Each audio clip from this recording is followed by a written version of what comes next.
In the Business Spotlight on News Talk 94.7 and 970 WMAY. It's another Friday, and that means it's another Friday First, local first business in Springfield. Rob Solomon is with us from Pease's Candy, and you've got something really cool with Pease's at Bunn Gourmet. Tell us all about that, Rob. Well, we're very fortunate to announce a lot of different things happening at the store. Since 2015, when the store became a reality to Springfield, we've kind of branded the two different Bunn Gourmet and Pease's at Bunn Gourmet, launching what is now the flagship store at the Gables, and then we have the original store over at State and Laurel, which was the inception of Pease's in the Springfield market.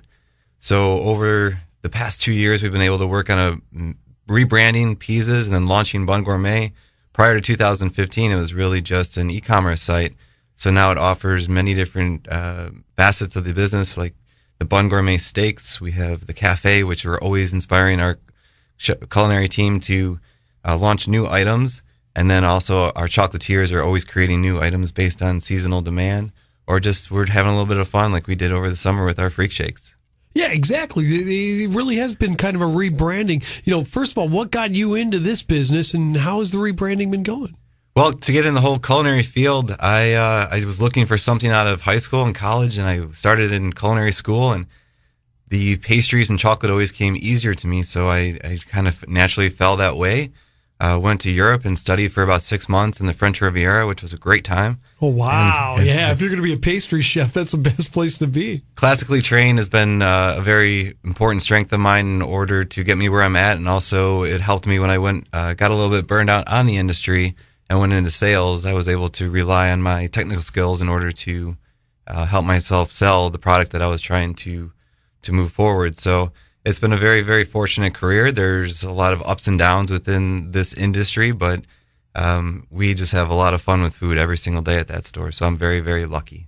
It's kind of neat the way you've come up with this concept here, because it's kind of melded. Pease's a well-known name for chocolates in town. Bunn, obviously, a well-known name for gourmet coffees and stuff. You've not only melded the two, so you've got a place for chocolates and coffee, which already could make you a fantastic business, but you've expanded it out a little bit too. Yes, it continues to grow, and we're very, very excited to announce a new website happening in 2018, which is going to take us from coast to coast.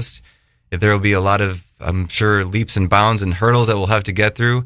But in the Springfield market, just a big, warm thank you to all of our customers. They've been really great supporting us, and it's been overwhelming at times. And I think that's really a unique story right there. Just the community's been a great, great supporter of ours. I like the fact that you're being aggressive about moving online. And again, Rob Solomon's with us from Pease's Bunn Gourmet here at News Talk 94.7 and 970 WMAY. Love the way you're getting aggressive online, because we just heard, obviously in the news for the last couple of weeks about Springfield having a deficit of $11.5 million, and the budget director saying it's because retail sales are down here in the city of Springfield and because they're losing them to e-commerce. But it's great to see local first Springfield businesses going, hey, we're going to fight back here. Not only are we going to do well in Springfield, but we're going to reach out and try to get some of that e-commerce from other cities. I love that. It's a great story, because a lot of what Pease is, it's a historical gift giving around the holiday season. So we're fortunate enough that people remember us, our products, and our name, and want us to either gift giving for their grandchildren, their children, or as it grows through the generational gaps,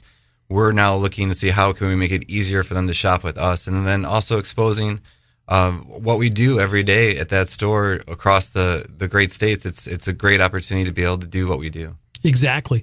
And, talking about holidays, obviously you guys are stepped up with chocolate and stuff. What kind of a ramp up are you guys doing as far as production goes? And has it been pretty slamming? Or? Yes, it's been nonstop for the past, I'd say, 6 weeks, and we are in a lot better spot than we were last year. So it was overwhelming, the response that we got from the community. So we planned for it this year. We are running 2 or 3 shifts during the day. Local deliveries are available. So it's really exciting spot to come in. And if you haven't been in the store lately, we encourage you to come by the store.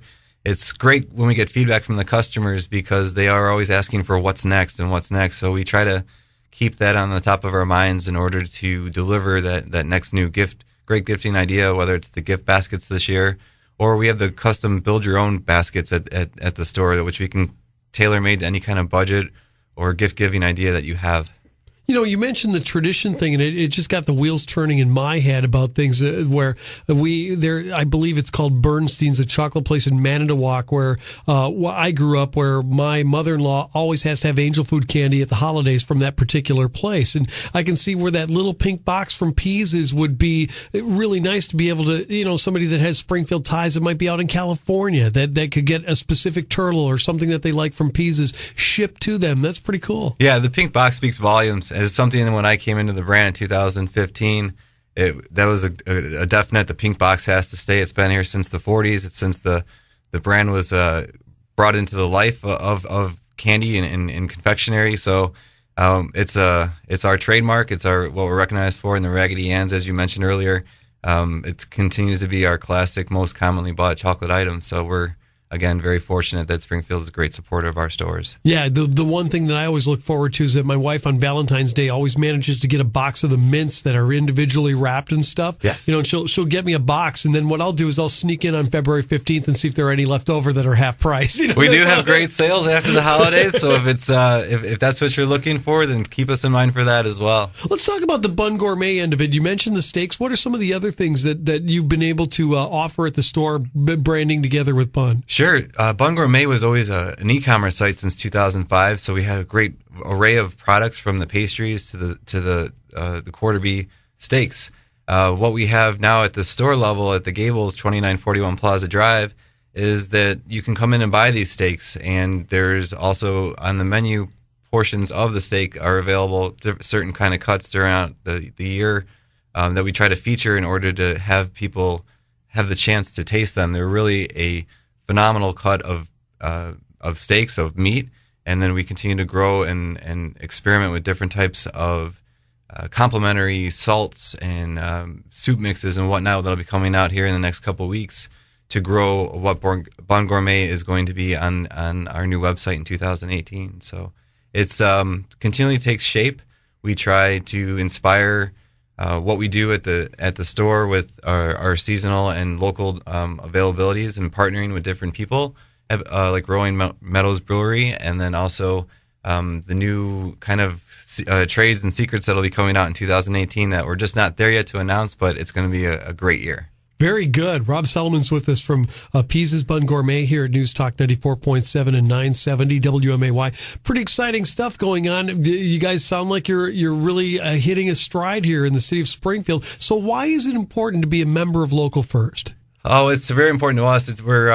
What we can do for the community. So the store is part of giving back to the community. Is something that Springfield's never really had, but the amount of jobs that we've been able to create from bringing the two brands together, the idea and the important concept of keeping money local is extremely important because it kind of keeps the wheels churning.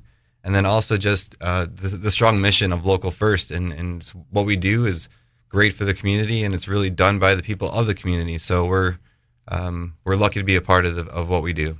Well, I like the fact that you're fighting back, on the e-commerce things and getting everything all straightened out. And, best of luck to you, Rob, in 2018. It sounds like you've got a lot of exciting projects. I'm really interested to see what you're going to do with Rolling Meadows. That sounds like it could be a match made in heaven. Coffee, chocolate, and beer. It's perfect. It's a great combination. Steak, yeah. So thank you for your time. Thank you for the opportunity to be here. And once again, thank you to the community for the great support. We're very lucky. Pease's Bunn Gourmet, another Local First business here on Local First Friday from News Talk 94.7 and 970 WMAY. Coming up next, Mike Winmacher has a look at the sports.